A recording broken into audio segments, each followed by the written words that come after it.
El agua es lo único que había cuando se aparecieron los dioses y todo estaba en silencio, solamente agua, según la narración de los ancestros y ancestras y según también lo que uno encuentra en el libro sagrado del Popol Vuh. Y recordemos también de que los abuelos y abuelas, los primeros abuelos y abuelas tenían una relación y llevaron los nombres de agua, Tsununijá, Chumijá, Caquijá y Copalajá. Entonces fueron los nombres de las primeras abuelas que llevan el nombre de agua. Vemos el agua a nivel externo, todos los afluentes, los nacimientos, los ríos, los lagos, los océanos, pero también el agua que corre por nuestro cuerpo.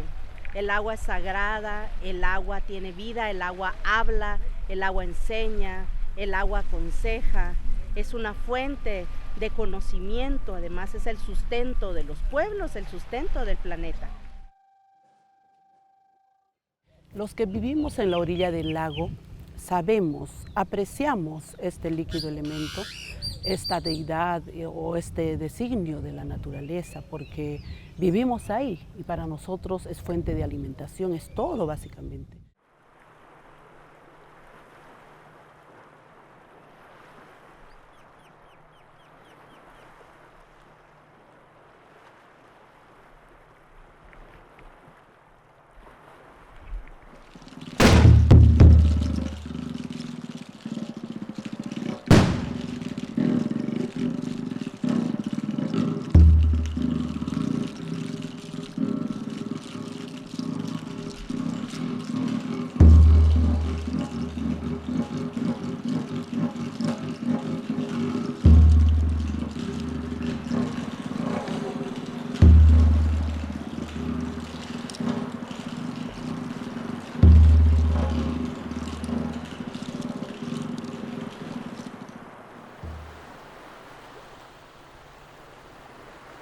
¿Qué tenemos que hacer como territorio frente a este contexto que siempre el sistema, ¿verdad?, implanta, impone, ¿verdad?, en nuestros territorios? Por eso estamos aquí, hermanos y hermanas, y ojalá pues disfrutemos, platiquemos y dialoguemos. ¿Por qué por la libertad del agua? Porque muchos ya no respetan dónde sale el agua y dónde tiene que llegar, por dónde tiene que pasar y para qué pasa. En la región de Puno, básicamente, si bien es cierto, todos nos dicen tienen un lago inmenso, tienen agua dulce, sí, tenemos agua dulce, tenemos un lago hermoso, pero que, como les dije, no se está muriendo a raíz de nuestra inconsciencia. San Ángel, Cayalá, otras constructoras, ¿verdad?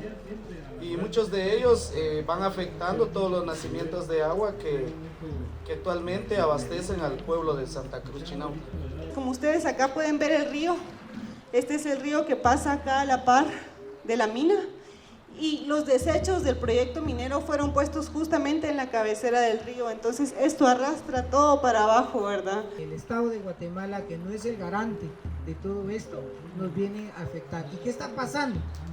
Que toda esta contaminación de la poquita agua que dejan correr va contaminada y directamente va a dar al mar. Se secó el río y como que lo tomamos como normal, pero esto no es normal. Tenemos este gran valor. Por eso es que nosotros concientizamos a los grandes empresarios en Guatemala a no tirar a la basura acá en nuestro pueblo. Que al estar ellas articuladas, al estar ellas en grupo, les ha dado el valor de poder denunciar, de poder ver que algo no está funcionando bien.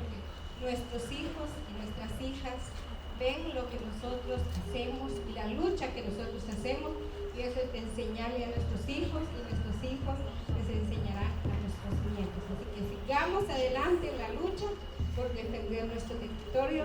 Solo en Alta Verapaz hay 1.200 órdenes de captura, 250 mujeres con órdenes de captura, casos actualmente de criminalización, tristemente, contra líderes y lideresas que están defendiendo precisamente el agua, tierra y territorio.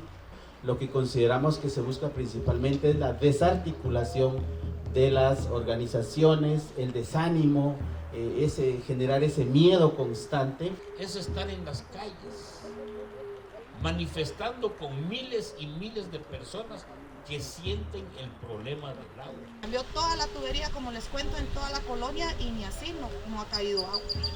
Y vamos y nos ponen citas y nos ponen audiencias y no hay ninguna solución.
Durante estos días hemos reflexionado y puesto en común las palabras venidas de todas las regiones del país, de zonas urbanas, de comunidades y territorios. Hemos conocido casos de desvíos de caudales de ríos por parte de empresas, de grandes contaminaciones que han afectado la salud, la economía y la seguridad de cientos de familias que habitan en comunidades cercanas a los ríos, lagos, arroyos y demás afluentes.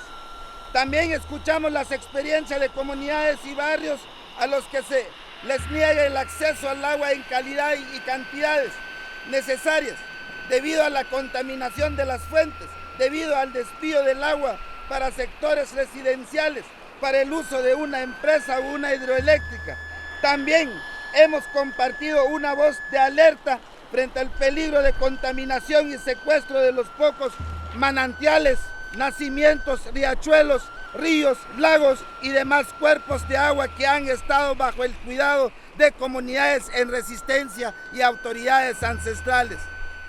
Desde esa asamblea queremos reconocer la resistencia de miles de mujeres, hombres, niños y niñas que a pesar de las amenazas y presiones de empresas y gobiernos defienden la vida, defienden el agua, defienden sus derechos a ser y estar en armonía con la madre tierra. Por cada una de estas comunidades en resistencia, decimos también libertad para el agua.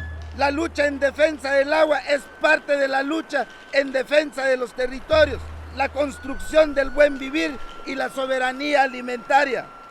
Todos los pueblos debemos organizarnos y generar como un país las regulaciones que permitan un uso democrático del agua. Hacemos un llamado a las comunidades y pueblos a unirse a la defensa de la vida y la libertad del agua. Heredamos una lucha y hoy queremos insistir que, al igual que nuestras abuelas y abuelos, seguimos y seguiremos resistiendo pese a todo. Muchas gracias, compañeros y compañeras. Un aplauso a todos y todas.